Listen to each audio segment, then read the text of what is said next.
Good evening, everybody. My name is Chelsea Shapiro. I am our Director of Business Strategy and Growth here at Orsid.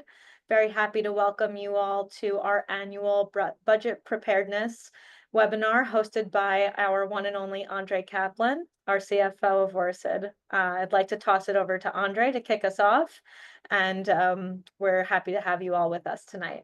Andre? Thank you, Chelsea, and welcome to everybody to our annual budget webinar. I'll be talking about the preparation process for our 2025 budgets. I do know many of the attendees, but those who I have not met or are new to our annual webinar, pleased to meet you and welcome. As Chelsea said, I'm Andre Kaplan. I am the Chief Financial Officer at Orsid. I have been navigating co-op and condominium budgets and finances for over 30 years, and at Orsid for over 20 years. I hope that you will find this webinar insightful and beneficial. A few introductions and thank yous. Firstly, I would like to introduce the senior team of our controllers that assist me behind the scenes, Joe Dodai, Ben Hawkins, and Sal Rodatulo, as well as our amazing team that support us, our controllers and financial analysts, Ada, Andre, G, Ashley, Aya, Isa, Carolyn, James, Jay, Oleg, Rainier, and Rob, and all the support that they provide to myself and the entire team at Orsid, and the amazing work that they do behind the scenes in preparing our budgets. I wanted to make a special acknowledgement to Ben Hawkins and his particular involvement in assembling this webinar.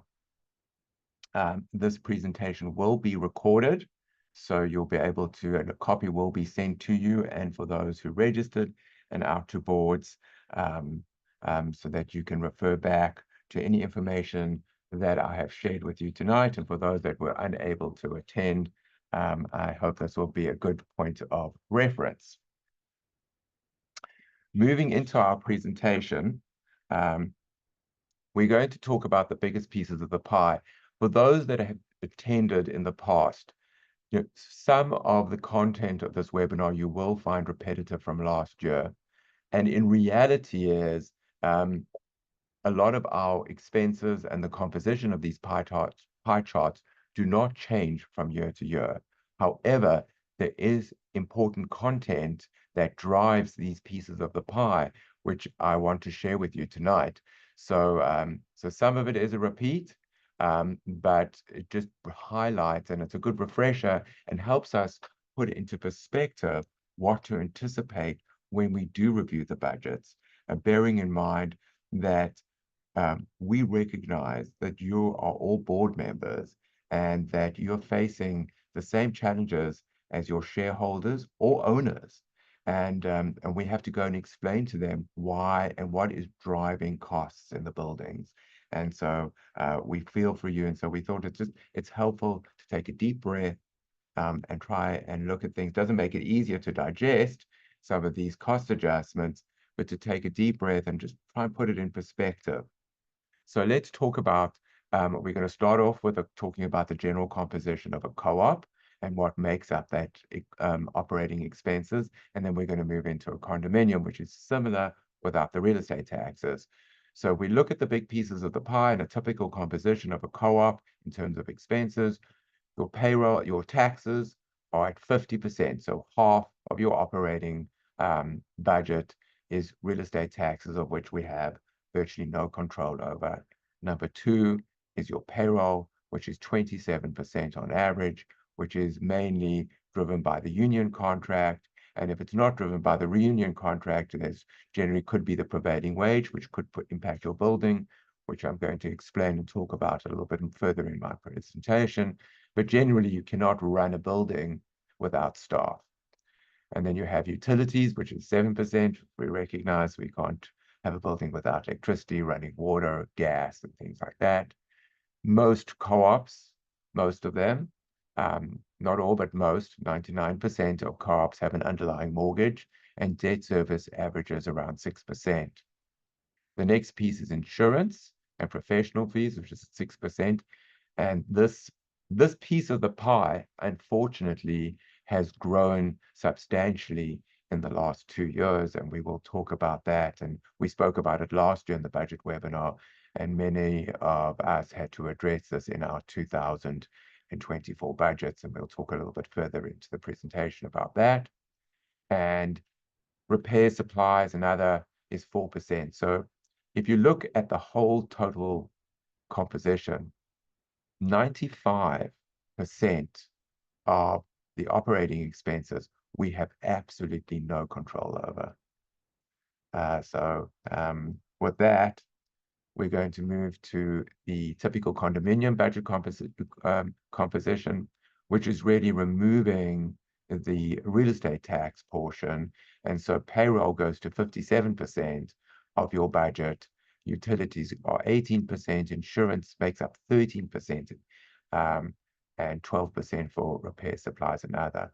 One mustn't overlook in a condominium that real estate taxes is a real overhead and carrying costs for those owners and should be challenged in exactly the same manner that they are challenged for a co-op. And so it's important to keep our eye on that. Starting with the big pieces of the pie, which are real estate taxes. Real estate taxes are calculated, and there are two factors that go into calculating real estate taxes. One is what we refer to as the assessed value or the transitional assessed value. And this is calculated, and it's an interesting formula that the city uses, is that your building, whether you're a co-op or a condominium, are viewed as if you are a free market residential rental building with free market rents on a per square foot basis. And what the city does is they look at your building and they compare it to other free market rentals on a per square foot basis. They try and look for the highest free market rents, and they base it on a per square foot basis and apply it to the entire building. And that's how they come up with the assessed value. Now, we know during the pandemic, the market was, especially the rental market, was a lot weaker. The rental market, especially also due to rising interest rates, is extremely strong and high in New York City for residential rentals. And that ultimately is going to impact assessed values. Fortunately, for now, and has been, is that the city always has a lag in data that they collect to work off. And so the current data that they're working off is 2022. So as we move into 23, we're going to see a difference. In meeting and discussing this with various tax cert attorneys, I can tell you that the indication is that luxury buildings are going to be vulnerable in terms of assessed values. And what I mean by luxury buildings, a simple definition according to real estate taxes. It doesn't mean anything special. It's just a term. But the way they term a luxury building is that if you think that in the free market, you or your apartments in the building that you live in could rent for $10,000 a month or more, that today is classified as a luxury building. And those buildings, the tax attorneys believe, are vulnerable to higher adjustments in assessed values. And so we need to be mindful of that. Once, and I'm going to talk a little bit further, and once those values start to phase in and the city starts to collect data, and the data flows through which they're collecting for 2023, we are going to see that impact starting to flow in late of 2025 and into 2026. And we need to be mindful of that.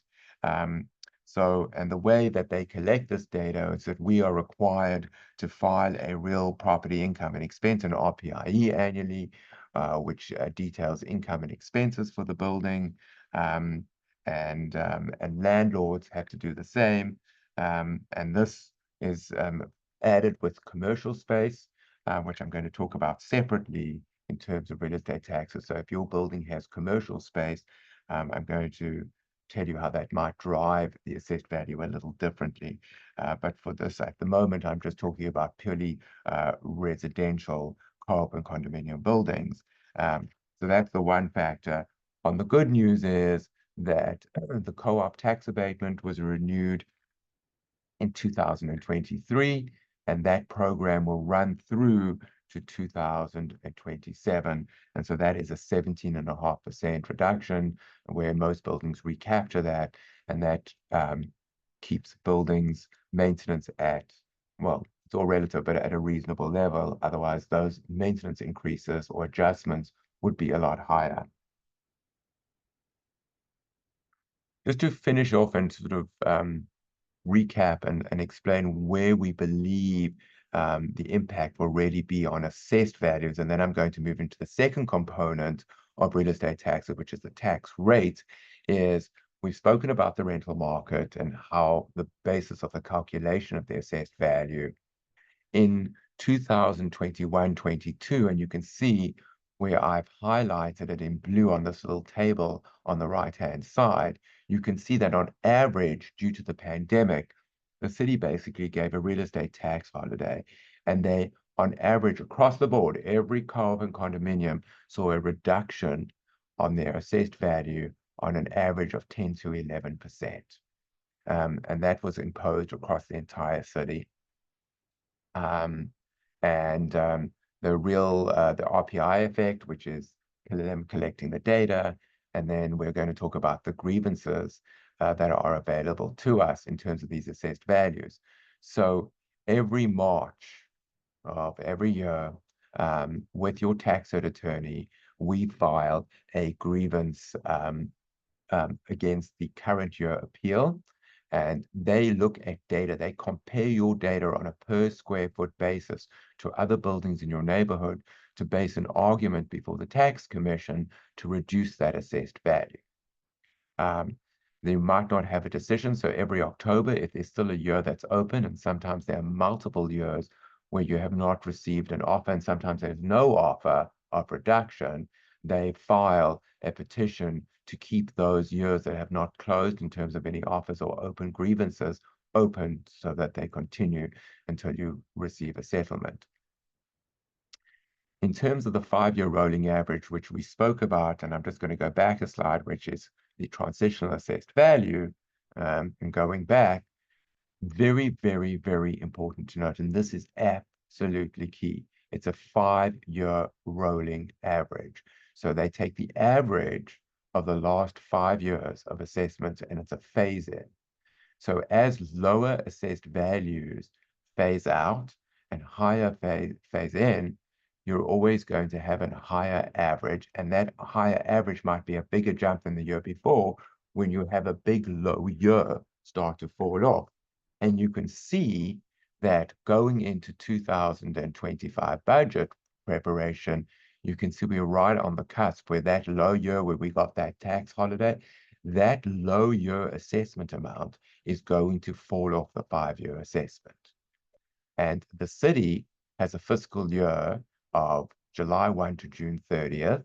So we know what your real estate taxes will be for the first half of 2025.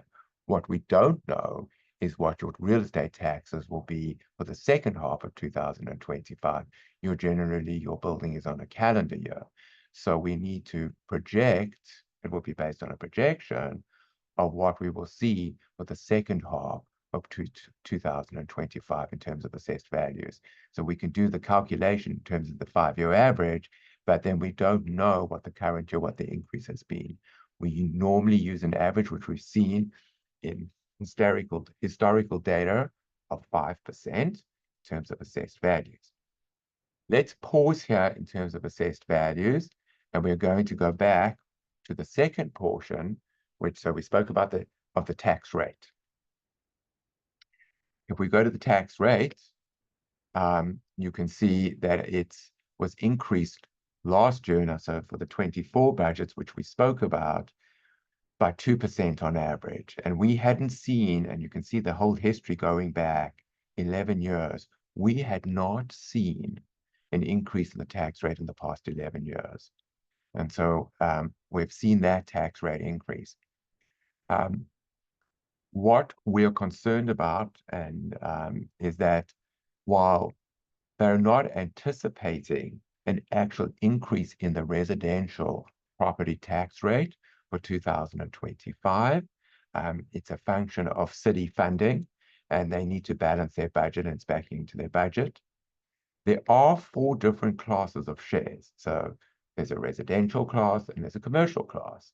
And there is talk of reallocating those rates. So, and it's understandable about reducing the commercial rates and increasing the residential rate. So while they might say they're not increasing the actual tax rate, they're just reallocating it, that will be a direct impact for all of us as part of this webinar tonight. It will have a direct impact on all our buildings in terms of a tax rate. And so we are going to assume the 5% increase in the assessed value like we did last year. We are going to assume a 2% increase in the tax rate, even though it will be classified as a reallocation, or it might be an increase because it's a function of funding. And so that is the approach we are going to take.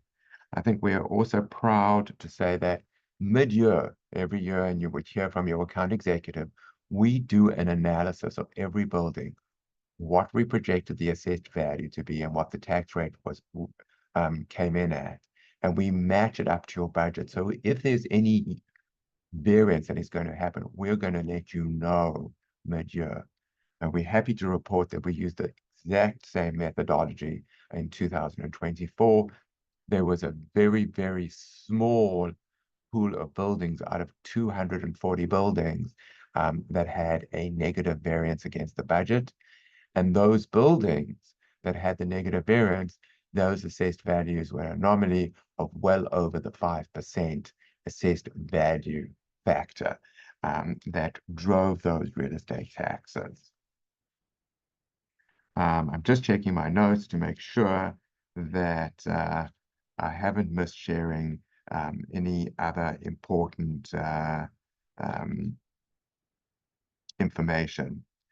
Just in terms of the appeals and the petitions that are filed by your tax attorneys, where you could see a possible offer of reduction in the assessed value, looking over the past year and trying to understand a trend of what offers we're actually seeing for buildings where there is no commercial space. We have not seen any offers, or not a lot of offers of reduction. Where we are seeing a trend in terms of offers of reductions is where on commercial buildings, obviously, particularly because the commercial real estate retail market, especially, and commercial since the pandemic is stressed. And so we're seeing offers of reduction on commercial buildings and some residential buildings where there is substantial retail space. We have seen some offer of relief. So just to bear that in mind. I am going to talk a little bit about some other opportunities in terms of revisiting assessed values in terms of square footage and measurement of your building, which ties in with benchmarking and compliance. We mentioned it last year that it was coming. It's here this year, and I'm going to talk about it and the possible opportunities that we could look at to achieve possible further reductions in assessed values for real estate taxes. I'm going to move on because we have a lot of ground to cover tonight, and I want to move on to the second big piece of the pie, which is payroll, which is mainly for most buildings driven by 32BJ, the union contract, which is in place. It was renewed on April 20th, 2022, and is in place until April 20th, 2026. It has automatic step-ups in that contract. The average is between 4 and 4.5%. You can see by this useful table that going back over a 10-year or 11-year period, you can see that the average cost per person was $76,000. By the end of the contract renewal period, it's going to be at $121,000 per person for payroll. The all-in cost for 2025 on average per person is $116,000. And of that $116,000, $33,000 is just union benefits alone. That is health and welfare, pension, 401k, union dues, and other. I wanted to talk to you a little bit about part-time staffing and union audits. Union audits are real and are being enforced. So what the unions are doing, they are coming in and they're auditing your payroll records for a 3-year period.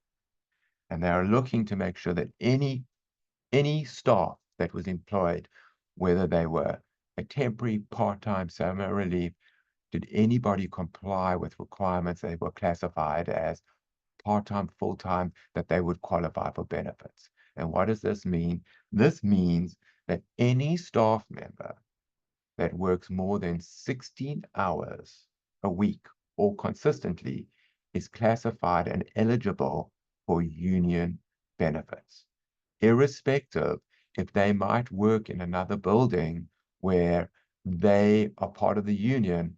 If they're working in your building for more than 16 hours a week consistently, they are eligible for union benefits. And union benefits are $33,000 annually. So while we're always mindful of how overtime is managed, we need to make sure how we manage part-time workers. So, example, if somebody is on an extended leave of absence and you hire a part-time replacement, as long as that part-time replacement is well documented of why that person is there and the reason for their working and for the period that they're working, you're not going to be eligible for union dues. If you're hiring a particular staff member to assist with, because you need additional porter or somebody to man the service elevator during an elevator project or a particular capital project, and it's well documented for the same reasons for a specific period of time, you're not going to be caught. However, if you have a part-time worker and you're finding it hard, and it is hard sometimes to find different people to manage that process, that's not one person is working consistently, you might, and we will help you with that analysis. It's important to maybe look at what the overtime cost might be, as opposed to running the risk of falling into a union audit where you're going to be eligible for union benefits for that staff member retroactive for a possible 3-year period. That cost can be extensive, and there could be liquidated damages and interest that will be applied to those unpaid benefits. So there could be a huge exposure. So we want to make sure we tighten up that management of it and also do the analysis. Is the risk worth it? Especially when in the moment you can't find an alternative person, so not one person is working consistently.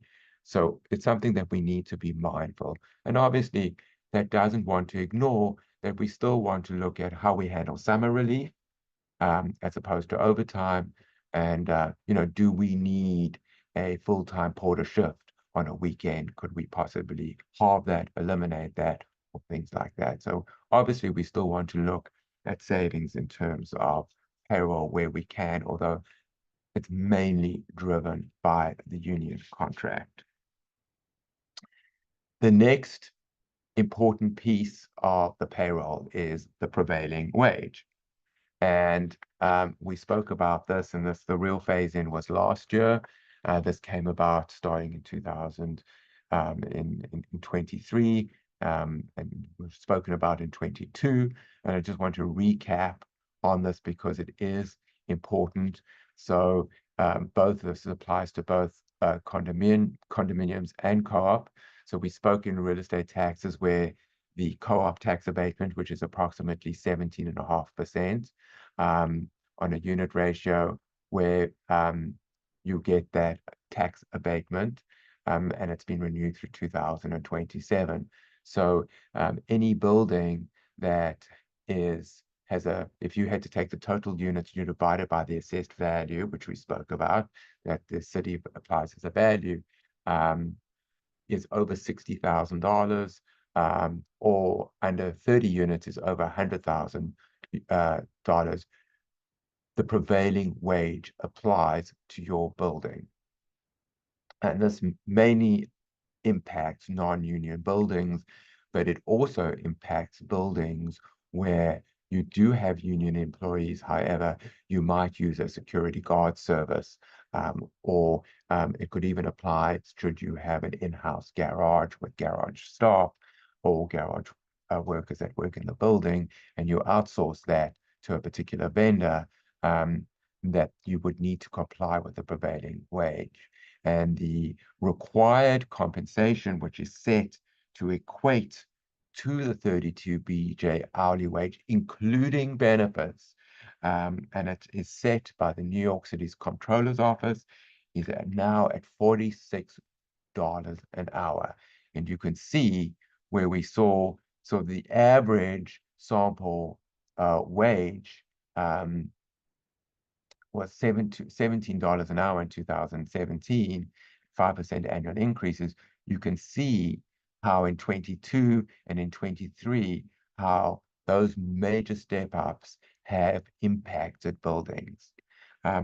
Most buildings, we've done the analysis, should you forego the abatement. So if you don't comply, the bottom line is if you don't comply with the prevailing wage and you have that choice, and we help you, and we have done that financial analysis for all those buildings that have been impacted, is the impact of foregoing that 17.5% tax abatement to unit owners and shareholders, or complying with this prevailing wage and keeping that tax abatement in place. Obviously, as assessed values increase each year, while a building might not need to comply, we do have a watch list. We will advise you ahead of time, even when you're getting close. It's something for you to contemplate. And so we're going to continue to monitor this and require what will require compliance. But we have met with all buildings. There's already been a phase in and done that financial analysis for you, and assisted you through that process. We are going to continue now in terms of general professional fees, repairs, and supplies, and really what is driving this. And there are many factors, but it's vendor compliance, insurance, which we're going to talk about. There's the Corporate Transparency Act. This is a new required filing, and it's actually required by the end of 2024, and will be continued updates. This is a new act where any controlling parties, i.e. board members, are going to have to provide their personal information to the Financial Crimes Enforcement Network, FinCEN, of the US Treasury Department. And it's a collection of data that is going to have to be collected securely. We are going to be sharing and rolling out to our boards detailed information on this, and how this has to be transmitted. And this will be coming out towards the end of this week. And it's not a huge cost, but it's something that is going to have to be addressed. Rising energy and insurance costs. Vendors are experiencing the same as we're experiencing. They're passing those costs on. The additional compliance requirements in terms of parapet inspections, gas detector installations, those have to be purchased and installed. This is all going to impact operational costs. Just out of interest, and we've spoken about this year over year, just look at the history of the inflation rate. So we're currently at 2.9% versus the long-term average of 3.26. Last year we were at 3.2, but the year before, flowing after the pandemic, if you all recall, inflation was running at 8.6%. So we are going to generally, for general expenses and professional fees, be conservative. We are going to, run with a 5% factor in terms of increases. Moving on in our presentation, we're going to start talking about utilities, which we know is a very, very volatile area. Let's start with oil. And you can see on the right-hand side a graph and see how oil pricing is trending. We're pleased to see that it's actually the trending is coming down, not going up. So there were voluntary oil cuts by the Middle East through the end of 2023, which led to elevated prices. Since then, it's leveled out. We took a very, very conservative budget approach. So lower budget numbers in 2025 compared to 2023 and 2024. So that's good news. So for buildings that are still burning oil, those numbers you're going to see lower than you've seen in previous years. Electricity and natural gas, very volatile, as you can see by the graph on the lower right-hand side. Now, there are two components to electricity and gas. There's the delivery and the supply. The delivery portion is delivered by Con Edison, and that is a fixed price, and that really makes up 70% of the cost. It's the 30% is the supply side, which is the variable. Interesting, well, it's a now 70-30% ratio. It used to, in prior years, be a 50-50 split, but now it's a 70-30 split. And we have seen big rate increases, especially last year in Con Edison. They had a big rate approval increase. So there's a big increase in electric and gas delivery. We've seen almost a 15% increase in electric, 30% adjustments, up to 30% adjustments in gas, and then dealing with a volatile market. Part of these big increases from Con Edison on the delivery side is to make up for the loss of revenue that in the past year, 2 years being much warmer than average historically. And so they've needed to, in order to keep their infrastructure in, they've made these massive rate adjustment increases in terms of tariffs for delivery. Same trend for electricity.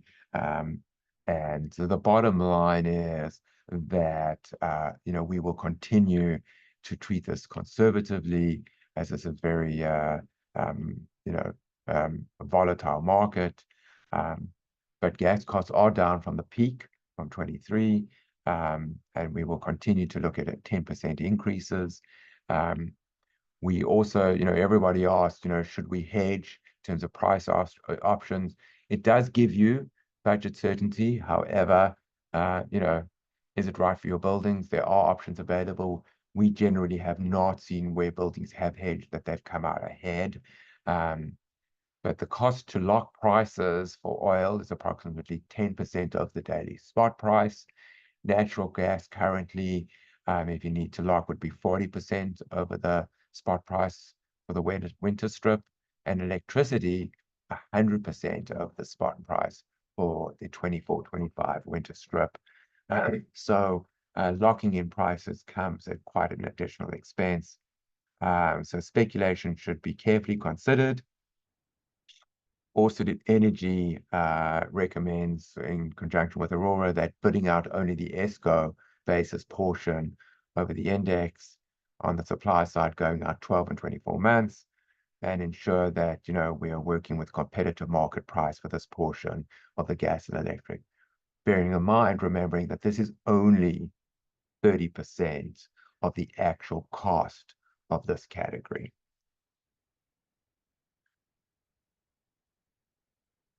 Insurance, which I know is very painful for all of us. We went through this during our renewal cycle in May. We anticipated this in our budgets for 2024, where we saw overall increases over 300%. Umbrella coverage was completely restructured. So historically, we could get cheap, or relatively, by today's standards, yes, cheap, but it's all relative. Coverage for 100 million has now gone down to 5 million to 20 million, if you're fortunate enough, depending what program. Most buildings in 2024 fell into the 10% increase mark, so they fell within what we had anticipated into the budgets. The industry challenges driving these liability costs are the labor law regulations, litigation trends, and climate change trends and changes which we've spoken about in terms of wildfires and hurricanes and cybersecurity and all those type of things. We are pleased to report that the Orsid's portfolio has generally gained stability for the package policy relating to property. That's the physical damage and general liability. And this, we've seen increases around the 7% to 15% mark, and we are hoping to outperform the market going into 2025 in this current fiscal period. So we're going to budget conservatively at the 10% mark, still for the 2025 operating. And hence we're going to do this is because, unfortunately, the umbrella markets, which continue to be challenging, and we believe that that sector is going to remain volatile, and market capacity continues to decline. And so, you know, since buildings renewals generally in our program and general renewals are only going to be in May of 2025, it's difficult to predict where the umbrella market will land up 8 months from now. What we are doing to try and alleviate and put us in a better position is one of the things we're doing is we're working with BCS, Business Credential Services, and this is a program that will limit risk of labor law claims against any buildings where contractors are hurt on site. And that is absolutely key. It's to protect the building. It's to protect you in terms of long-term claims.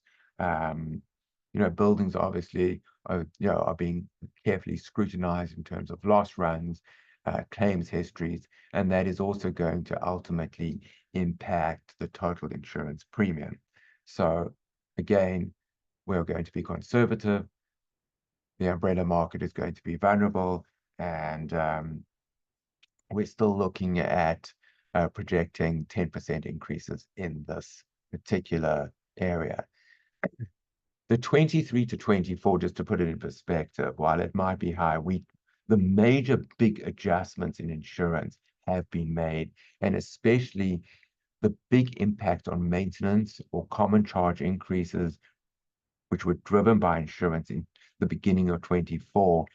You're not going to have that major increase. It's not going to be a huge, it's going to drive the increases for 25, but it's not going to be a big impact because we've made those big adjustments to the insurance where you've had the original big step up. That's been made. So we are hoping that that's not going to be a huge, big driving factor in increasing maintenance or common charges for 2025. For those of you, this is mainly for co-ops, but I'm going to talk about condominiums. Let's talk about mortgages. So fortunately for the bulk of co-ops, and especially in our portfolio, we took advantage of the low interest rate environment, and most buildings locked into mortgages for 10 years during 2020 and 2021. most of those mortgages are locked into 2030 through 2032, even though we do have some mortgages where it just didn't make financial sense to refinance during that period because underlying mortgages for co-ops are classified as commercial mortgages, and most of them have large prepayment penalties, and therefore it's cost prohibitive to refinance those mortgages during the term, and those buildings were unable to. So just taking a brief look, and I'm going to talk a little bit deeper what the markets look like today. 21, round about there, the average rate for a mortgage was 3%, more or less. Today, it's around 5.8%. We hope with another Fed reduction that has not trickled through 100%, but with another Fed reduction, hopefully towards the end of the year, that rate will drop further. But a year ago, rates were at 6.75% in 23. However, let's put that in perspective. If we had to go back and look at an almost 30-year average, we're still below. And I know it's hard because we've been in a sort of 20-year low interest rate environment, but we're still below a 30-year average in terms of mortgage rates. The market for lending has changed dramatically from 2021 to today. That doesn't mean there is plenty of lending available to co-ops and condominiums. However, many banks have left the market. And what I mean by that, there are two types of products. There's the typical Fannie Mae, Freddie Mac, which we've seen over the last 30 years. And that's the typical product where it's a 10-year term because it's a commercial mortgage. You can either elect interest only or amortization on a 30-year amortization schedule for a 10-year term. And it's subject to yield maintenance prepayment penalty, so it's not very flexible. And the simple definition of yield maintenance, and I won't go into the details of the case, but it's a make-whole provision. So basically, you're taking the spread and you're having to say 3 years in, you need to refinance your mortgage. You're going to pay the interest in the spread, just the spread interest upfront for the remaining 7 years of that mortgage, which could be millions of dollars in prepayment penalties. So it made it very onerous. And then there were what was called portfolio loans, which were very popular around 2020, 21, where banks were holding mortgages on their balance sheet and the prepayment penalties were a lot less onerous and those mortgages were a lot more flexible. So instead of a make-whole provision, depending on what schedule it was, that's what's called a 3-3, 3-2-2-2, 1-1-1. It was 3% of principal in the first 3 years, and then it was a step down. It was much more affordable. Most of those portfolio lenders have left the market. There are very few that still remain, and they are very, very picky in terms of what buildings they will take on and who they will lend to. So there are plenty of lenders, it's just there are not plenty of portfolio lenders. There are still the life companies and then the general Freddie Mac, Fannie Mae companies that are out there that will offer a longer term mortgage at a higher rate. Those mortgages are not as flexible. And the big issue, which I'm going to talk about, is capital planning and capital funding. And to be locked into a long-term mortgage prohibits you from borrowing and locks you into long-term assessments. And it's a policy of the building. So buildings where you have a low interest rate mortgage and you're locked into 2030 or 32, second mortgages are virtually non-existent in the marketplace. Only with one particular bank, if you have an underlying mortgage with National Cooperative Bank, will you have the option to consider what they classify as a third mortgage. Otherwise, there's very little lending options available because you're locked in at such a low interest rate. The bank wants you to refinance and will not offer any form of subordinate lending, which means even if you went to another institution, you would need consent from your existing mortgage holder to borrow. And that even goes for any other types of lending, I've had clients ask me about PACE loans, and you have to qualify, and co-ops generally do not qualify, and you would need consent from the existing lender, which is very, very hard to obtain on any other form of lending. So we have to, look at the capital planning is absolutely crucial, how we manage the debt, um, and then the interest rate exposure at the end of when you come off those low interest rates, and we can help you model that out. But it's not something we should take pause, but something that we can work with, and we will help you work with that in terms of financial modeling. Lines of credit are still very, very expensive because they're on a floating rate, generally 1 or 2% above prime, which makes them very expensive to utilize, even with buildings that have them in place. Not to forget condominiums. There are loans available for condominiums, bearing in mind that you do need owner's consent, generally 2/3. There is a newer product that has come to the market for condominiums where you can get now a mortgage for a 15-year term, 2 years of interest only as you draw down as you need, should you be embarking on a major capital improvement. And then the loan is fully amortized over 13 years. So that is good news. That's a new product that is now available to the market. So we just need to be mindful of structuring long-term capital needs versus debt, and when we have another opportunity.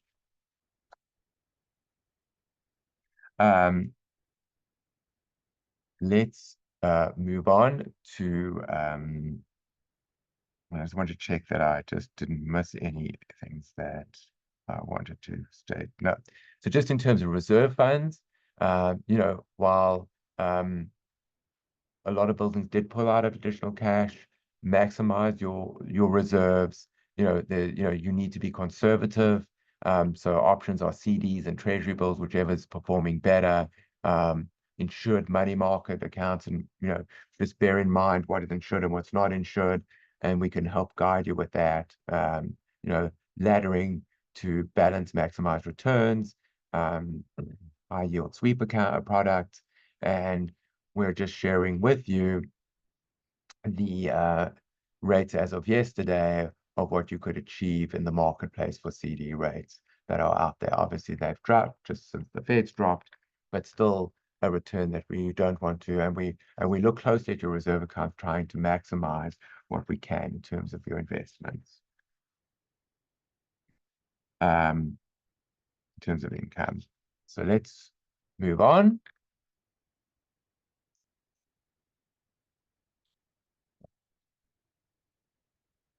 There we go. Let's talk about income. So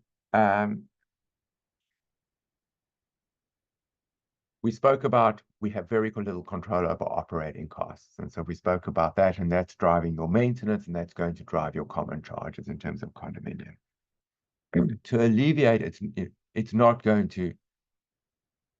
going to alleviate the burden. So we want to look at sublet fees, alteration fees, storage, gym membership, it all adds up, all the little, so, we want to look at that in condominiums in terms of subletting, explore similar fees in terms of sublet fees to a co-op, and see what's allowable under your bylaw, something to explore where you could generate some additional revenue to alleviate that burden. In terms of commercial income buildings, it's really building specific. Retail in Manhattan continues to recover, from their pre-pandemic levels. In popular shopping districts, rents still remain, 20 to 30% lower than we've seen. There is steady improvement, in tourism and commuter foot traffic, that have rebounded in areas like Soho, Flatiron, Madison Avenue, in the main shopping areas. But prime retail corridors are still experiencing falling rents, and leverage remains very much still in favor of the tenant. So we have seen still greater flexibility in lease terms and rent discounts across many deals. So again, and I've said this year over year, is where you can negotiate with the tenant, try and keep tenants in place. When you are negotiating leases, bear in mind what the real lease costs are on the deal that you're offering, including capital, build out. What work are you going to have to do? And that should be part of your capital planning, because you might require the cash flow to fund those build outs, and not only fund those build outs, there's free rent, obviously, during that build out period, that the building would have to absorb in terms of commercial space. Just flowing into, capital needs, which I'm going to talk about. We spoke about the mortgages. Be conscious of your mortgage maturity date, because that's going to tie in with your capital planning. When will you need funding? Long-term possible capital assessments. And is there a transfer fee in place, flip tax? And is that current with the market? And there is limited NYSERDA funding which is available.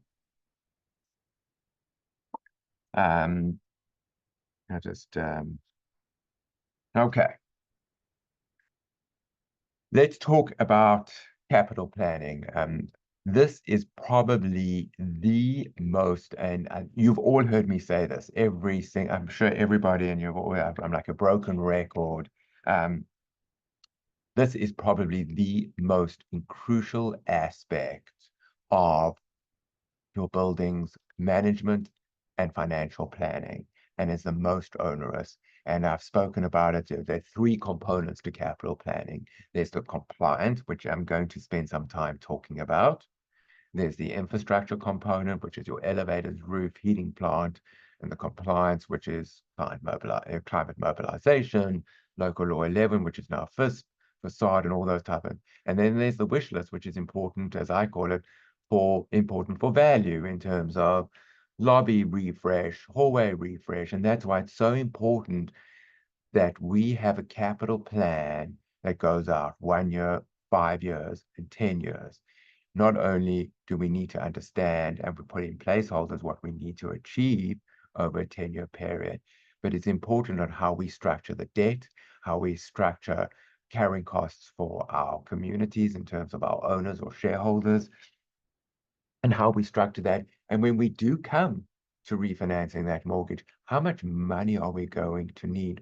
Because when we refinance that mortgage, it's a window of opportunity. How much money are we going to need for the next 10 years? And what will that real impact be compared to an assessment? What will that impact be compared to a required maintenance increase by either the higher interest rate or the additional principal amount?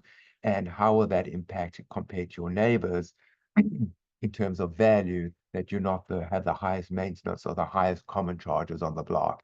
And so these are all the factors that we have to consider and discuss together to make sure that your building is well positioned. So just keeping that big picture in mind, let's just run through some of the capital planning that lies ahead of us. And I want to talk about some of them that apply. So let's talk with climate mobilization, local law 97, which you've heard about, everybody's speaking about. This is to limit greenhouse gas emissions, annual penalties exceeding the limits I'll be getting in 2024. We started putting a big block on our utility page of our budget, letting you know when your building, if there is a penalty, and when that will fall, either in 2024 or 2030. And so in 2030, that maximum emissions limit will be lowered. Currently, the $268 metric ton is the most expensive carbon emission penalty in the world, applied in New York City. Again, just mentioning that there will be a note on your budget. First penalties for those buildings that applied in 2024 will be impact your 2025 budget. Fortunately, there are not many. And we would have advised you last year, just in terms of approach, refer to your local law 87 audit report for recommended measures to avoid penalties, engage an engineer to spec out the work. Important, again, let's keep it in perspective. What is the return on investment? It's important to understand. You're not going to go out, possibly, and spend $2 million for an annual penalty of $5,000 a year. So we really need to keep that all in perspective. We also need to look at the payback of the emission savings, net rebates, financial incentives, and obviously to avoid the penalty. So we have to look at that as a whole.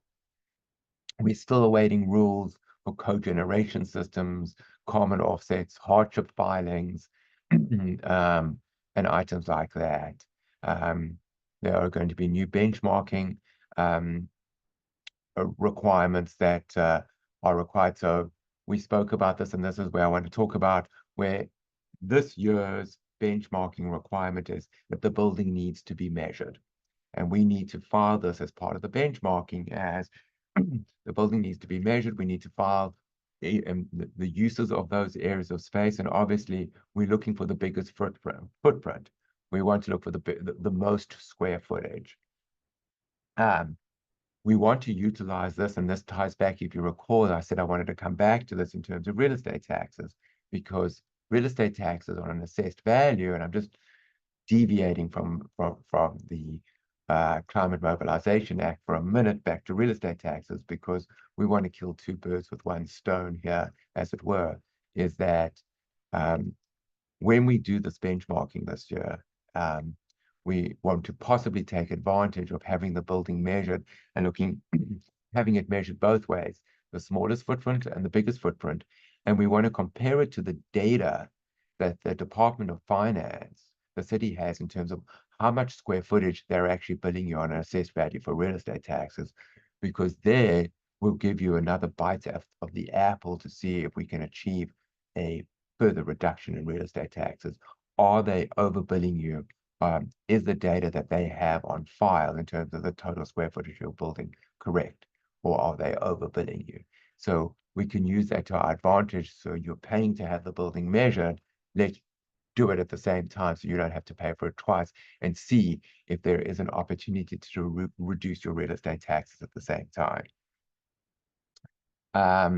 There's another local law, 88, which is lighting and sub-metering report, which is also due by the end of this year, where you have to have electric sub-metered.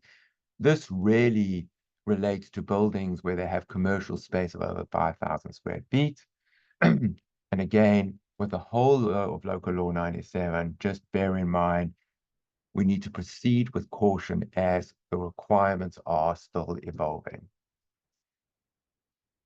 And we're going to move to the next slide. Other major capital items on the compliance side that we need to keep focused on, which is the Facade Inspection Safety Program, FISP, formerly known as Local Law 11, additional requirements. So it's done every 5 years. It's tied to your block and lot. Cycle 9 ranges from 20 to 24, and we're moving into cycle 10, which is 25 to 29. So the new requirements are more intensive, and these inspections are driving up the costs. And that's included with, be aware of mobilization costs, try and combine cycles. It's extremely expensive. Most buildings, have dealt with these dramatic costs, bearing in mind that every 5 years we have to visit this, and the costs, not to forget the soft costs, as we refer to architects and the engineers, build that into your budget, including mobilization costs. It could add a couple of $100,000, believe it or not, to the project, not to be overlooked. The good news, I don't know if it's good news, but there's hope. There's hope that REBNY committee, they formed a committee, and they're working to try and achieve improvements in this process to make the cycles longer instead of 5 years, depending. Buildings that have terracotta, to look at that, less sheds, depending on what is required, more possible netting, which is cheaper, and looking at different inspection requirements. So that is a positive. There's the gas piping inspection, local 152. This is every 4 years. We're moving into cycle 2.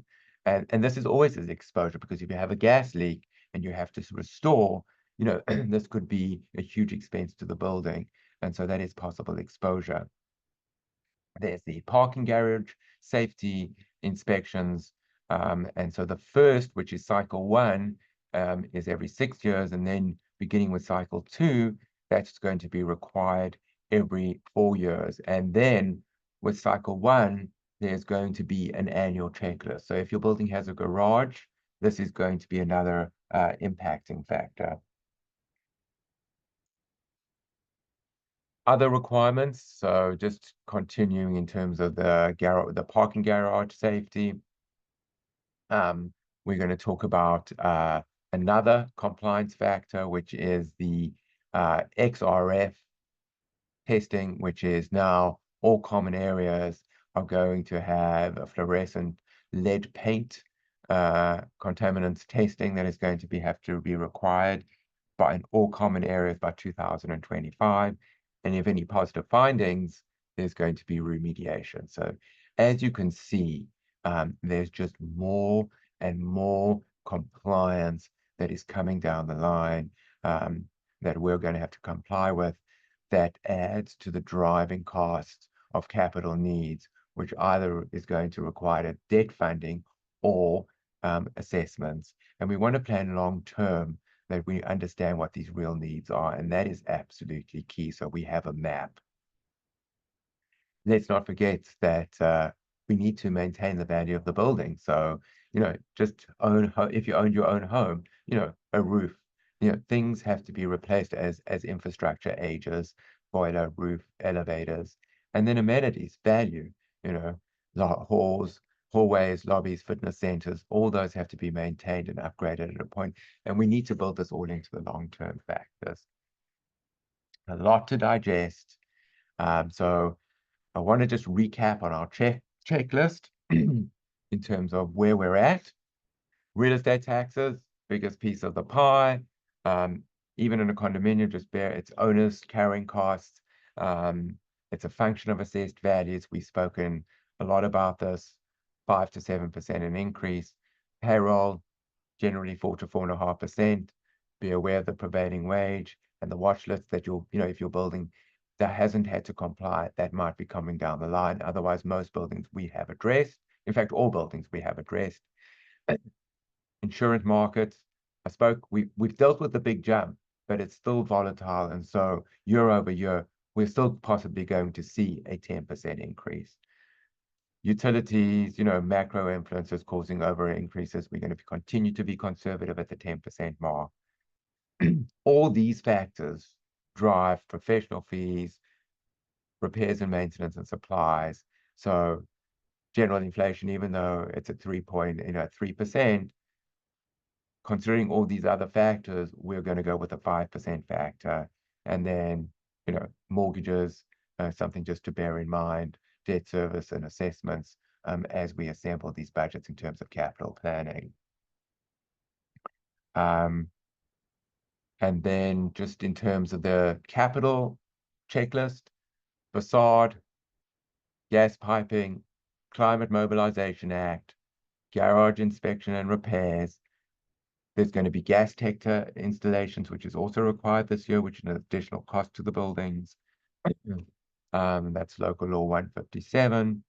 The Corporate Transparency Act that I spoke about, that has to be complied with by the end of 2024. Understand your funding options, loans, assessments, transfer fees. We are here to guide you. We can help you. Don't feel overwhelmed. I know this is a lot to digest. This is why we hope that you find this webinar very, very beneficial. I have run over the time, so a lot of time total is 1 hour and 15 minutes. So we are going to take some questions So you can see there is a Q&A. You can click the Q&A icon at the bottom of your screen, and you can put your question in, and Chelsea will read that question.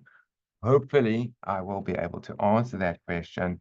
Obviously, we will not be able to take all questions, and anything that's building specific, please reach out to me directly, and or anybody on the team, or your account executive, who can arrange a time and we can meet, that we can help you work through this. We are already in full budget preparation mode. We have a detailed work planner. Our aim is to have a draft budget in every board's hands before the Thanksgiving weekend. So that is our goal. We have achieved it year over year. We intend to do the same. I look forward to seeing you at some of those budget meetings virtually. And if you need to reach out to me, I'm happy to answer questions directly, because we're not going to have enough time to cover everybody. But I wanted to say thank you for taking the time out of your evening to be here tonight. And my email address and our website address is on the screen. You will be receiving a copy of this recording tomorrow, so you can share it with your other fellow board members. It will be also included in our annual quarterly newsletter that is going out on Monday. So you can refer to this reference. And again, I am always available to assist you. So Chelsea, if there are any questions, I'll open it up now, and we have 5 minutes for questions, and I'll let you enjoy the rest of your evening. Thank you, Andre. Wonderful presentation. Lots of fantastic information for everyone. As he said, we'll spend 5 minutes going through as many questions as we can. So the first one is regarding the tax cert process. How does Orsid communicate building specific details about tax cert in monthly financial packages or elsewhere, so the board can exercise oversight? And who chooses the tax cert attorney? Good question. So firstly, let's talk about the tax cert attorney. So the tax cert attorney is chosen by the board of directors.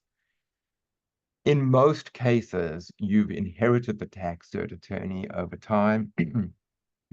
And, all of them, I can't say one is better than the other. They all generally do a good job. However, it's important to keep them on their toes. So if you're not sure who your tax cert attorney is, and you might have just inherited as a board member over time with the building, we can help you with that. We have negotiated on behalf with all. As soon as if you were prior not managed by Orsid and you have become managed by Orsid in recent times, the first thing we do is renegotiate the retainage agreement with them, which any offers of reduction or savings that they achieve on your behalf used to be around 50. It used to originally 20%, then it was 17.5, 50. Now you shouldn't be paying more than 12.5%. So the choice is made by the board and appointed by the board in terms of the tax cert attorney. We communicate and get them the data, because we have to file with them the RPIE, where there's commercial space, so that we file directly on their behalf. And they send us a petition every year with the information that we share with them directly. They work directly with the managing agent. It's not necessary. It's not because they're only filing once a year. They are filing a petition, an appeal, in March of every year, and then they file in October should they have not received a settlement offer to keep those years open if there hasn't been a decision on your case. So we like to meet with them. We encourage a meeting once a year with the board or with management. We want to see how you compare to your other buildings, on a per square foot basis in your neighborhood, and let them give you input. And so I encourage boards to meet with their tax cert attorney, and your account executive can set that up. But we do communicate with them at a minimum twice to 3 times a year, exchanging the data, signing those petitions on behalf of the buildings, which it's just a perfunctory form, and we pay a $400 fee on your behalf for that automatic filing, and make sure that there are no offers of reductions that are available to you. But we are happy, if you haven't and you want more visibility, we can set that up for you. Next question, Chelsea. Are there exceptions to part-time 16-hour level? Who is the expert for the analysis mentioned? Does Orsid have a document that recaps the union requirements? So it's in the, the union contract has those requirements, but our compliance department, our controllers, your account executive can share that information with you. We do have, and as I mentioned, the exceptions are somebody that is out on extended leave, you have a temporary position because you're doing a special project, or it's a result of a particular situation in a building, and the position is not long term. So there are exceptions, but you've got to work it out ahead of time, not after the fact, and that's what's key. Thank you, Andre. Does Orsid have a comparison of rates from ESCOs versus Con Ed, or a view about whether to get both delivery and supply from Con Ed or a particular ESCO? Yes, Orsid Energy can provide you with that data. Great.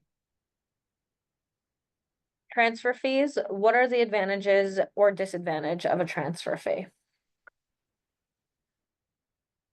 It's subjective, and there are a lot of different opinions. So the bottom line is that it's a decision of a community that you're either going to, you need to fund reserves and you need to fund capital, and you're either going to fund it by their assessments, borrowings, or flip tax, or a portion is going to be flip tax. So you're going to be assessed at one time or another in terms of that. And what the flip tax does is it reduces the amount of the assessment.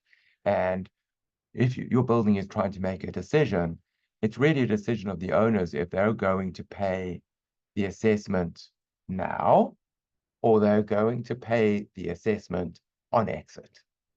And that's really the decision. I can tell you that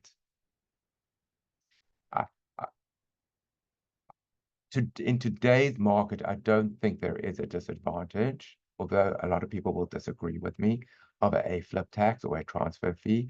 And I can tell you that 70% of our portfolio buildings do have a transfer fee in place.